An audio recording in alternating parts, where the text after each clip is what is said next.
NASA did not go to the bottom of the ocean looking for monsters. They went there to prepare for missions to alien worlds.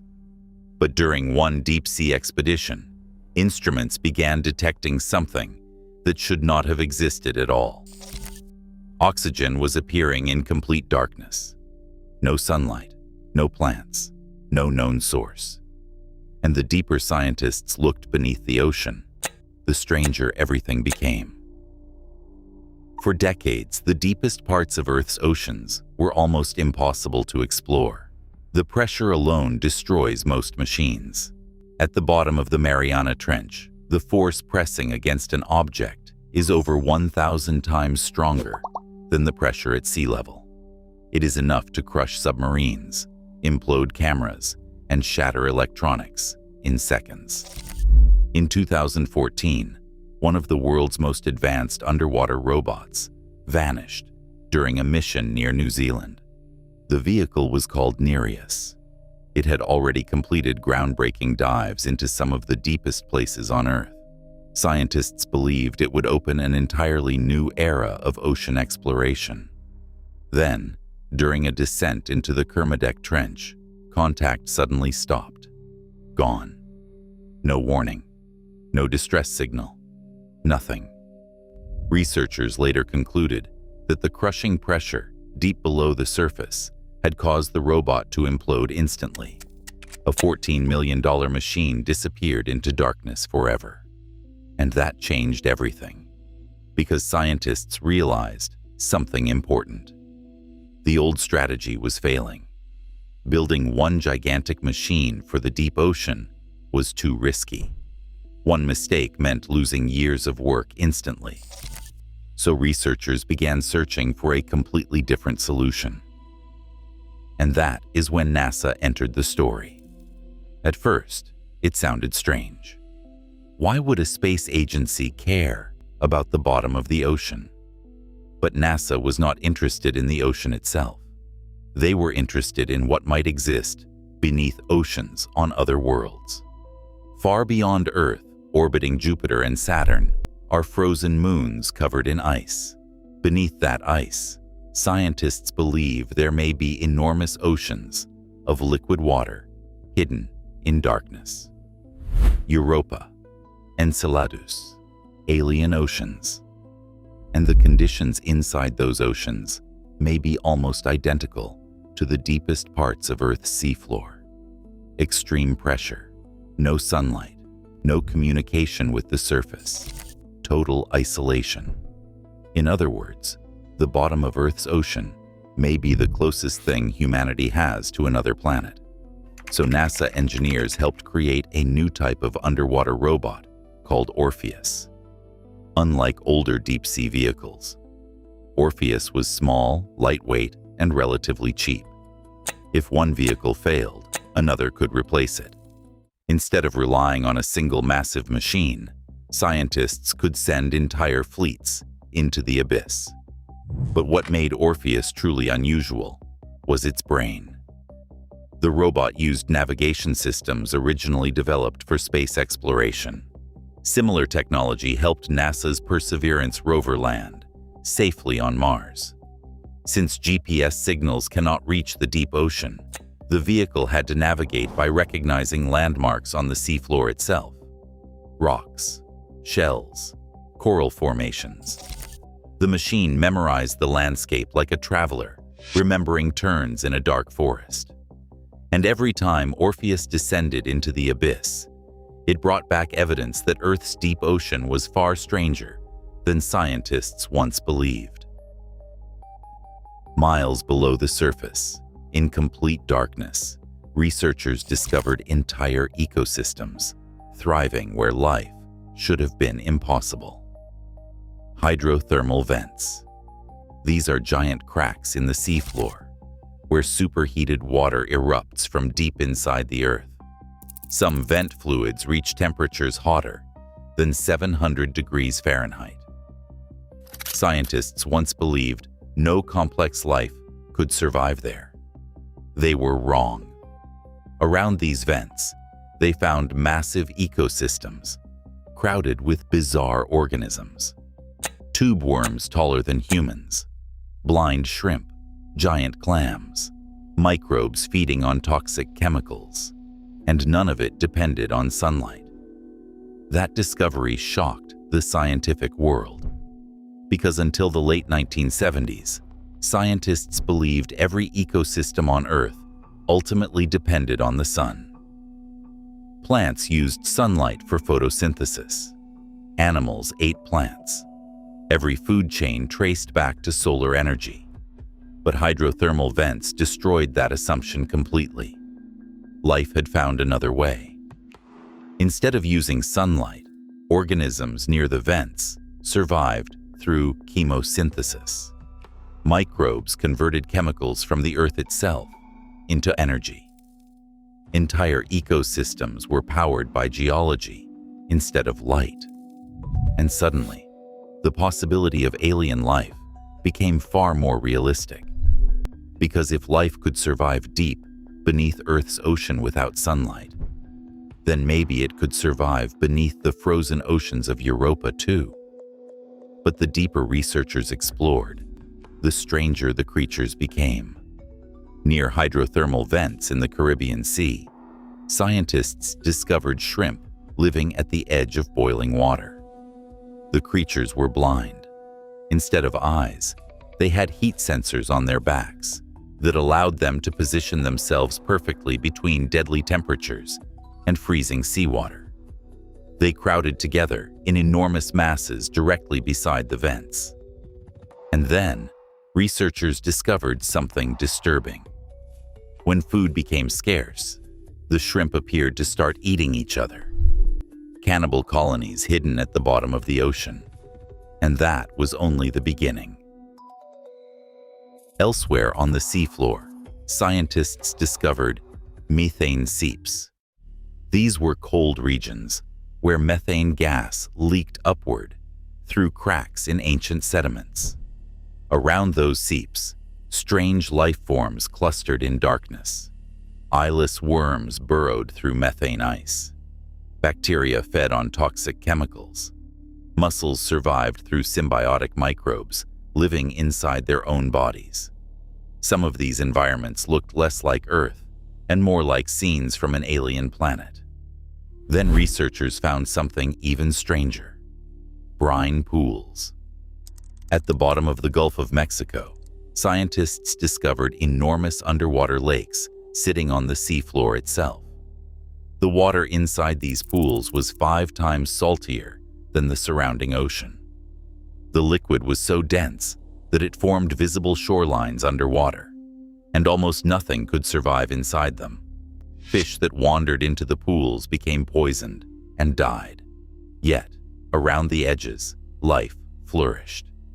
Massive colonies of mussels and tube worms surrounded the toxic water, feeding on bacteria powered entirely by chemical reactions.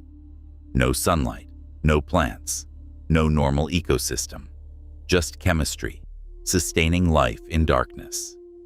At this point, scientists began asking a terrifying question.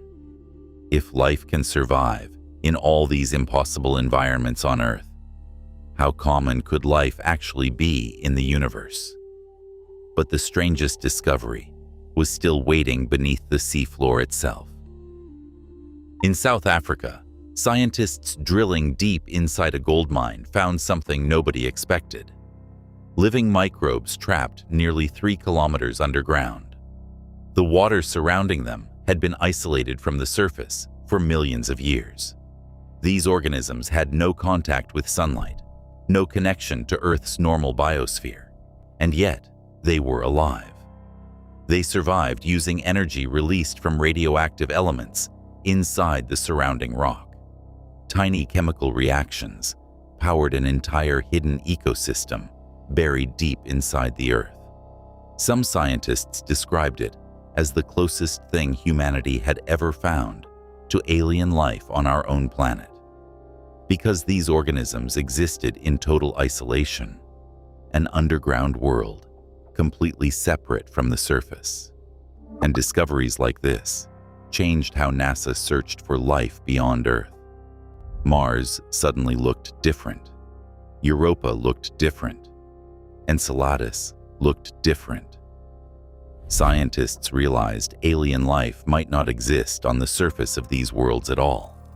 It could be buried underground, hidden beneath ice, living inside warm cracks filled with chemical energy. And that idea transformed the future of space exploration. NASA even began sending astronauts underwater to prepare for future missions. Off the coast of Florida, astronauts live inside an underwater habitat called Aquarius during missions known as NEMO missions.